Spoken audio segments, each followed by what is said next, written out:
Разрушенные и сгоревшие дома – таковы реалии сейчас на Бахмутском направлении. Враг перекинул сюда максимальное количество сил для того, чтобы захватить сам Бахмут и занять позиции в Солидаре, Северске, окружив тем самым Славянск и Краматорск. Но сдавать украинскую землю российским оккупантам никто тут не собирается. Противнику дают отпор, используя современное вооружение.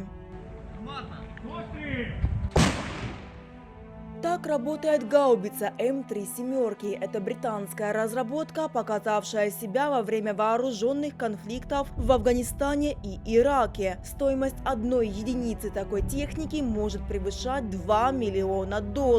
Но Украине гаубицу предоставили в рамках помощи для сдерживания путинской агрессии. Это вооружение гораздо лучше советских устаревших аналогов, констатируют на позиціях. Вона себе проявляє дуже добре.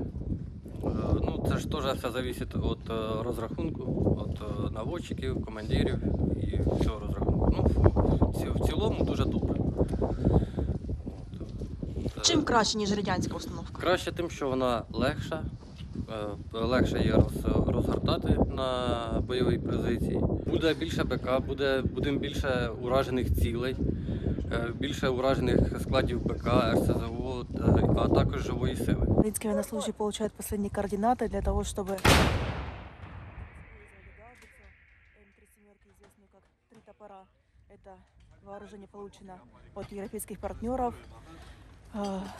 Из Великобритании хорошо зарекомендовала себя на фронте.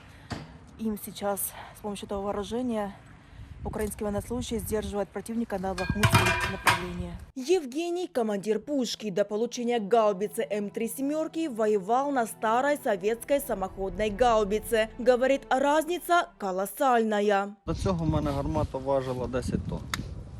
Тобто, якщо брати цю, то ця набагато простіше працювати. А ця скільки важить? 4700. Майже в 2 рази. А вага на що впливає? Вага? Розрахунки. Швидкість розборки гармати, готовності до бою. Евгений с перерывами служит в рядах ВСУ с 2015 года. До полномасштабного вторжения России был наводчиком. После получения гаубицы М3 «Топора» прошел обучение в Германии и пошел на повышение. Ми їздили навчатися. Як нам говорили, ми піврічний їхній курс вивчили за 6 днів. Ми вже туди їхали артилеристами. Нам просто деякі треба було розуміти, яка робота на цій гарматі. А так ми вже майже готові туди. Дмитрий прошел обучение в Англии. 21 день инструкторы подготавливали пехотинца и передавали свои навыки. Но Дмитрий говорит, что украинцы после войны смогут и сами стать отличными инструкторами для армейцев из других стран, ведь воюя с так называемой Второй армией мира, совершенствуешься на ходу и модернизируешь имеющиеся знания. Було цікаво перейняти їхній досвід. Чи він релевантний зараз для нашої війни? 50 на 50. Там багато чого застаріло. Зараз так не воюєш. Бахмутское направление остается самым горячим на Донбассе. Враг не прекращает попыток захватить новые рубежи. Украинские военнослужащие говорят, что за день может быть 50 и больше целей для отработки. Это довольно много для одного артиллерийского расчета, но миссия выполнима, ведь парни понимают, что они здесь ради того, чтобы не дать оккупировать свой родной дом.